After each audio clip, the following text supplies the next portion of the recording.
오늘은 성탄절을 앞두고 예수님께서 탄생하신 것과 관련된 말씀을 살펴보려고 합니다. 먼저 퀴즈입니다. 여러분, 예수님 일대기를 기록한 성경이 네 권이 있죠. 마태, 마가, 누가, 요한복음이 있는데 이 네 권 모두 예수님의 탄생 이야기를 기록하고 있다. 맞습니까? 아닙니까? 아니지요.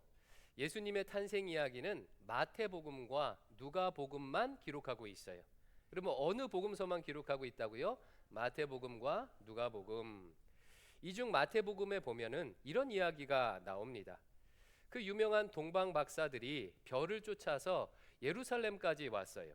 왕궁에 들어가 헤롯 왕에게 묻습니다. 왕이시여, 저희들은 멀리 동방에서 왕의 탄생을 알리는 별을 보고 찾아온 사람들입니다.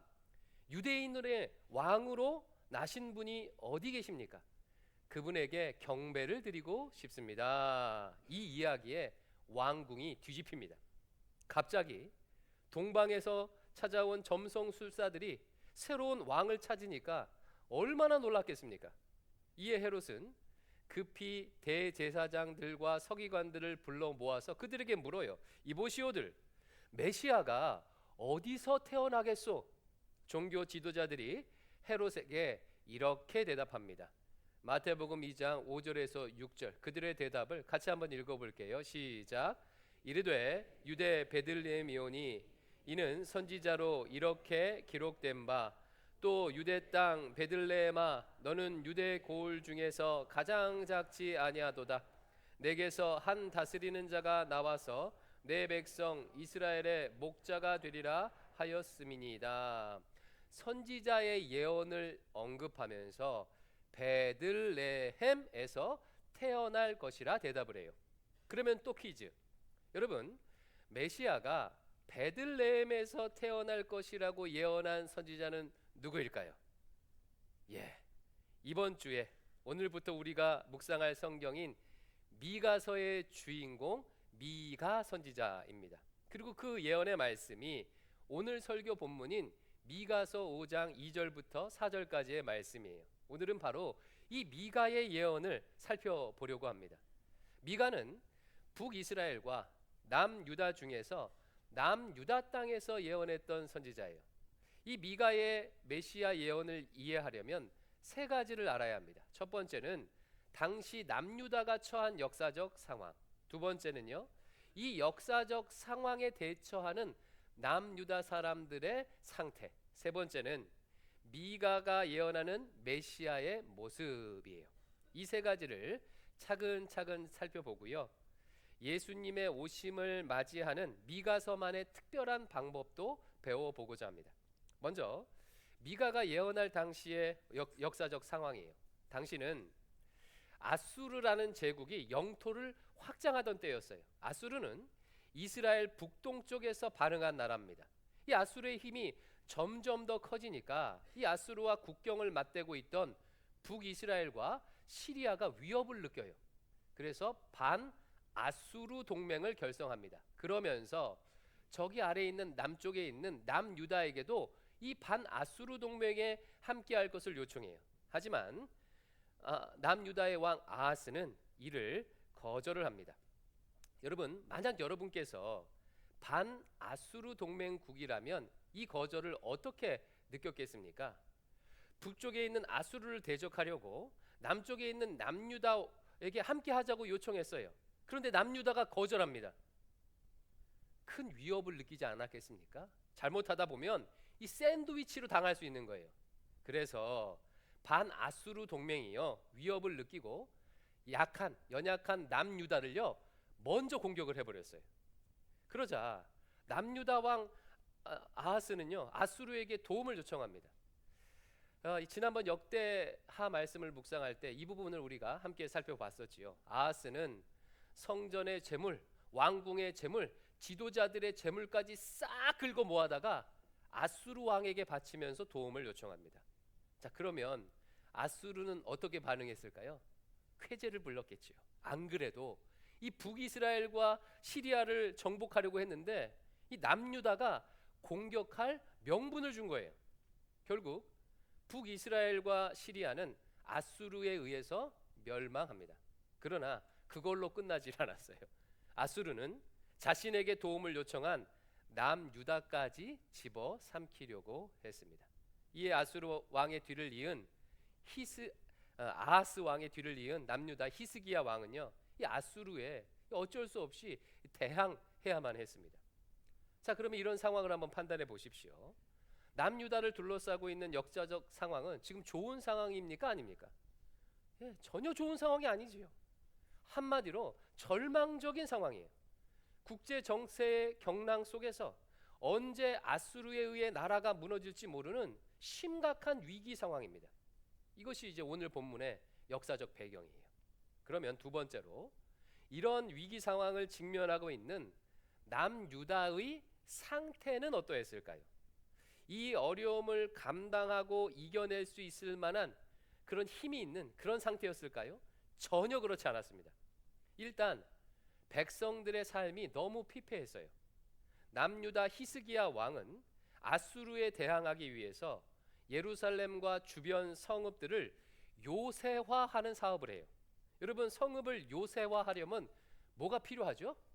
돈과 인력이 필요하잖아요. 이 돈과 인력이 어디서 나오겠습니까? 고스란히 백성들이 부담해야 되는 거예요. 막대한 세금을 감당해야 했고 부역에 동원되어야 했습니다. 백성들의 삶이 피폐해질 수밖에 없겠죠. 특히 히스기야 왕은요, 엄청난 수로 공사를 했습니다. 예루살렘 성 밖에 있는 기온샘의 물을 예루살렘 성 안으로 끌어들이는 수로 공사를 했어요. 그러니까 혹시 예루살렘 성이 적에 포위되더라도 이제 물을 공급받을 수 있도록 이렇게 대처를 한 거예요. 이 터널이 실제로 고고학적으로 발굴이 됐는데 길이가 512m, 높이가 1에서 3m 정도, 폭이 60cm 되는 정도의 수로래요. 이 엄청난 수로를 그 오랜 옛날에 만들었으니까 백성들이 얼마나 힘들었겠습니까? 상황이 이러한데 리더들이요, 정신을 못 차렸어요. 리더들이 백성들에게 이런 짓을 저질렀다고 미가 선지자가 고발을 해요. 3장 1절부터 3절 같이 한번 읽어볼까요? 시작. 이스라엘 족속의 통치자들아, 들으라. 정의를 아는 것이 너희의 본분이 아니냐. 너희가 선을 미워하고 악을 기뻐하여 내 백성의 가죽을 벗기고 그 뼈에서 살을 뜯어 그들의 살을 먹으며 그 가죽을 벗기며 그 뼈를 꺾어 다지기를 냄비와 속 가운데 담을 고기처럼 하는도다. 무슨 말입니까? 리더들이 백성들을 착취했다는 거예요. 조금 착취한 정도가 아니라 백성의 가죽을 벗겼다고 표현할 정도로 아주 수탈을 일삼았다는 겁니다. 그렇다면 영적으로는 어떠했을까요? 영적으로, 신앙적으로도 좋았을 리가 없겠지요. 1장 3절 말씀, 야곱의 허물이 무엇이냐? 사마리아가 아니냐? 유다의 산당이 무엇이냐? 예루살렘이 아니냐? 이게 무슨 말이냐면 사마리아 땅에 너희들이 우상 숭배 제단을 만들지 않았느냐? 예루살렘 성전을 우상의 산당처럼 만들지 않았느냐라는 지적이에요. 즉 우상 숭배를 극심하게 했다는 겁니다. 신앙적으로도 무너져 있었어요. 자, 남유다의 상태를 한번 종합해 보세요. 의지했던 아수르가 배반해서 지금 남유다를 공격합니다. 백성들은 전쟁 준비하느라 아주 피폐한 상황이에요. 리더들은 수탈을 일삼고 우상 숭배가 만연해요. 하나님과도 멀어져 있어요. 한마디로 소망이 없는 상태죠. 환경이 어려워도요, 이겨낼 힘이 있으면, 육체적인 힘이 있고 마음의 힘이 있고 영적인 힘이 있으면요, 환경이 어려워도 괜찮습니다. 이겨낼 수 있어요. 그러나 유다는 이겨낼 수 있는 힘이 전혀 없었습니다. 이런 남유다의 상태는요, 2절에 나와 있는 베들레헴 에브라다라는 지명과 대조가 되어서 더욱 처량하게 느껴져요. 베들레헴 에브라다는 앞으로 메시아가 태어날 것이라 예언된 마을이죠. 이름의 뜻이 이렇습니다.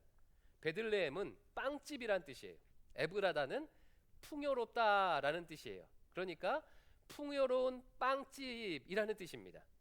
이름은 풍요로운 빵집인데 상황은 지금 정반대인 거예요. 풍요는커녕 빈곤과 수탈, 전쟁의 위협, 우상 숭배가 만연한 비참한 상황이에요. 사랑하는 성도 여러분, 여러분께서는 인생을 살아가다가 이런 상황을 겪으신 적이 있으십니까? 겉으로는, 이름으로는 풍요로운 빵집인데 그 안은 텅 비어 있는 것과 같은 상황, 길을 잃은 것 같고 스스로 다시 일어날 수 없을 것 같은, 일어날 힘이 없는 것 같은 상태를 경험해 보신 분 계십니까? 제가 오래전에요, 양희은 씨가 진행하는 라디오 프로그램에서 이런 청취자 사연을 들은 적이 있어요. 한 여성분이 부모의 반대에도 불구하고 사랑하는 남자와 결혼을 했답니다. 이 일로 친정 부모님과 이게 사이가 틀어져서 결국 오랫동안 연락 없이 연을 끊고 지내야 했대요. 하지만 사랑하는 남편을 의지하면서 없는 살림에도 열심히 맞벌이도 하고 한 아이를 낳고 열심히 살았대요.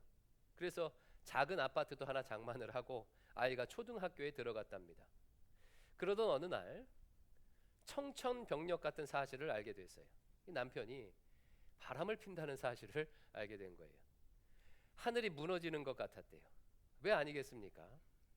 그분이 설거지를 이렇게 하는데 그릇이 부딪히면서 나는 이 딸그락 딸그락 하는 소리가 자신한테 이렇게 말하는 것처럼 들렸대요. 멍청한 년, 한심한 년, 이러려고 부모와 연까지 끊었냐, 이렇게 들렸대요.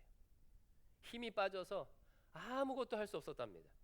힘들게 벌어서 장만한 집이요, 지옥같이 느껴졌대요. 죽고 싶은 생각밖에 안 들었답니다.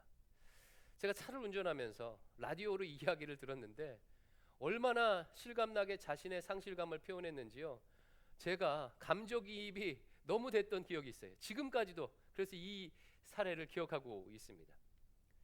미가서의 메시아 예언은 바로 이런 사람들에게 주시는 소망의 메시지인 거예요. 의지했던 사람으로부터, 아수르로부터 배신당하고 감당할 수 없는, 내가 감당할 수 없는 힘에 짓눌려 있고 스스로 이겨낼 능력도 없고 하나님과도 멀리 떨어져 있는 것 같은, 어디 하나 솟아날 구멍이 보이지 않는 사람들에게 주시는 메시아 예언이 미가서의 예언입니다. 그러므로 혹시 여러분 가운데 이런 절망적인 상황에 있는 분 계시다면 좌절하지 마십시오. 미가 선지자가 약속하는 메시아께서 여러분에게 찾아오셔서 반드시 평강을 주실 것입니다. 우리 5절 말씀 같이 한번 읽어볼까요? 시작. 그 사람은 평강이 될 것이라. 메시아께서 평강이 될 것이라. 메시아께서 오셔서 벼랑 끝에 서 있는 남유다에게 평강을 주실 것이라는 예언입니다. 평강이 곧 샬롬이지요. 참된 평화를 주실 것이라 약속하고 있어요. 아무것도 잘한 것 없는 남유다가 이 약속을 받았다면 어떤 상황에 있는 사람에게도 이 약속이 유효하다는 뜻이에요. 오늘 아침 평강을 주실 것이라는 약속을 나에게 주시는 말씀이라고 받으시기를 축원합니다. 그렇다면요, 여러분 어떻게 이런 평강이 가능할 수 있을까요? 앞으로 내게 오실 메시아, 즉 예수님께서 이런 분이시기 때문에 가능해요. 2절 말씀 같이 읽습니다. 시작. 베들레헴 에브라다야, 너는 유다 족속 중에 작을지라도 이스라엘을 다스릴 자가 내게서 내게로 나올 것이라. 그의 근본은 상고에 영원에 있느니라. 베들레헴은요, 예루살렘에서 남쪽으로 한 8km 정도 떨어진 아주 작은 도시예요. 학자들이 추측하기를 인구가 한 300명 정도 됐을 거라고 추측하는데요, 여기에서 이스라엘을 다스릴 메시아가 나올 것이라고 예언합니다. 여러분, 왜 하필 메시아가 여러 동네들 중에서 베들레헴에서 태어나는 것일까요? 왜 그런 것일까요?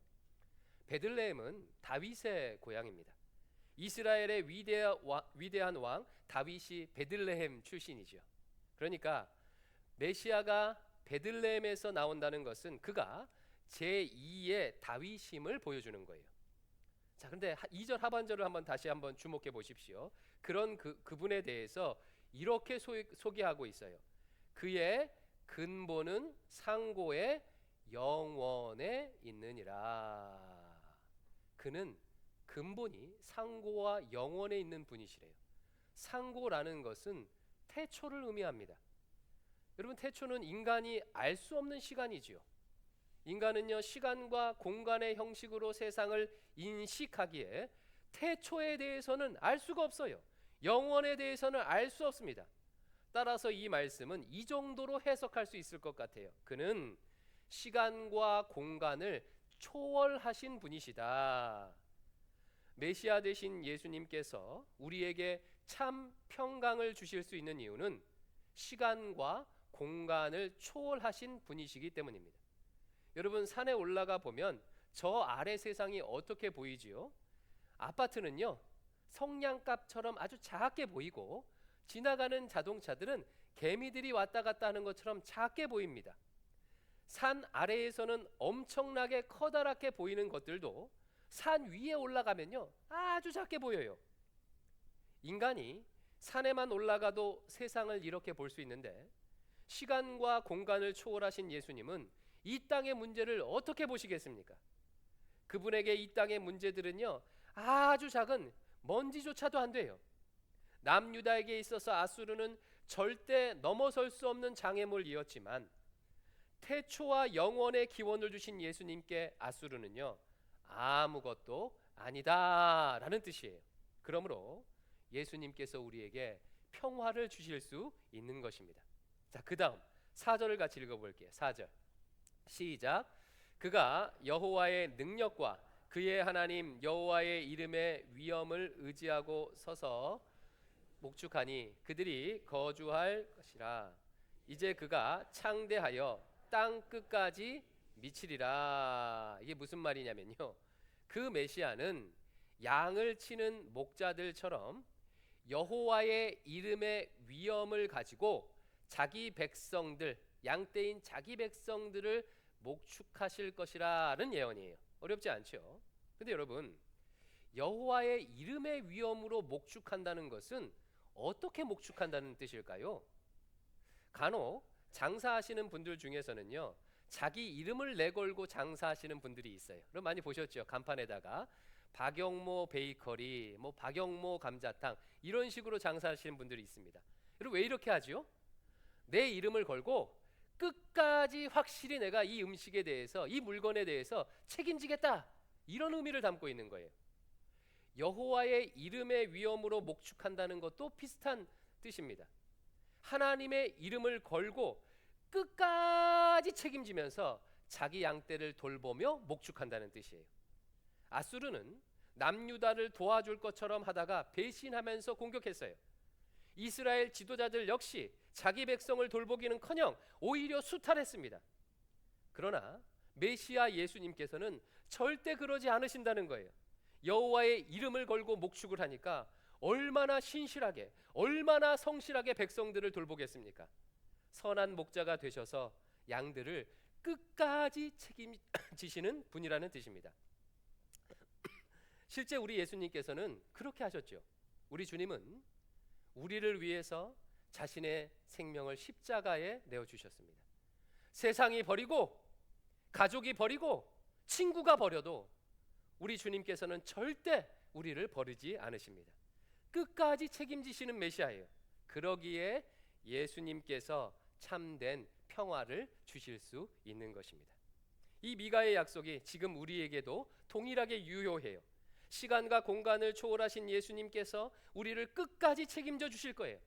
반드시 살롬을 주실 것입니다. 그런데요, 제가 이 본문을 묵상하면서 더 크게 은혜를 받은 부분은 다음에 세 번째 부분이에요. 자, 2장 하반절 말씀을 한 번 더, 2장 말씀을 한 번 더 2절 말씀을 읽어볼게요. 자, 같이 한번 읽습니다. 시작. 베들레헴 에브라다야, 너는 유다 족속 중에 작을지라도 이스라엘을 다스릴 자가 내게서 내게로 나올 것이라. 여러분, 말씀 보니까 이 메시아가, 이 위대한 메시아가, 이 좋은 메시아가 어디로부터 어디로 나온다고 지금 기록하고 있죠? 하나님에게로부터 베들레헴으로 오시는 것입니까? 그렇지 않아요. 너로부터, 즉 베들레헴으로부터 내게로 하나님께로 나온다고 기록하고 있습니다. 출발이 하나님이 아니라 우리부터인 거예요. 여러분, 이게 무슨 말이냐면 신학적 의미를 더하면 이런 뜻이 되는 거예요. 예수님은 제3자로 우리에게 찾아오셔서 그냥 옆에서 돕는 분이 아니시라 고통당하고 있는 나, 절망하는 나, 죄인인 내가 되셔서 나의 모습으로 하나님 앞에 나아가신다는 그런 뜻입니다. 여러분, 이것이 바로 성육신의 신비이고 성탄의 기적이에요. 예수님은 내게 평화를 주시기 위해 단지 환경을 변화시켜 주시고 문제를 해결해 주시는 정도의 메시아가 아니십니다. 예수님은 나와 같이 되시며 내가 예수님과 같이 되도록 하는 방식으로 일하십니다. 나와 예수님이 연합하여 하나님 앞에 나아가게 되니 하나님께서 나를 예수님처럼 봐주시는 것입니다. 나를 의롭다 여겨주시는 거예요. 그러기에 예수님께서 주시는 평화는요, 절대적인 평화일 수밖에 없습니다. 단지 환경이 좋아져서 문제가 해결돼서 얻는 평화는요, 또 어려운 환경이 되면요, 그 평화가 깨져요. 그러나 예수님이 내가 되고 내가 예수님이 되면 환경과 상관없이 절대적 평화를 누릴 수 있습니다. 내가 예수님처럼 되었다는 것은 예수님의 눈높이에서 문제를 바라볼 수 있게 되었다는 뜻이기 때문이죠. 높은 곳에서 바라보니 저 문제들이, 커다란 문제들이 작게 보이게 되는 것입니다. 그러면 여러분, 이런 은혜를 누리려면 어떻게 하면 될까요? 미가 선지자는요, 이런 방법을 우리에게 제안해요. 3절 말씀 같이 읽습니다. 시작. 그러므로 여인이 해산하기까지 그들을 붙여주시겠고 그 후에는 그의 형제 가운데에 남은 자가 이스라엘 자손에게로 돌아오리니. 이 말씀 잘 이해가 안 되지요. 이게 무슨 말이냐면 해산의 날이 차야 비로소 남은 자들을 통해서 메시아 예언을 성취하겠다라는 의미예요. 이것이 미가 선지자가 가르쳐주는 메시아가, 신자가 메시아를 맞이하는 방식입니다.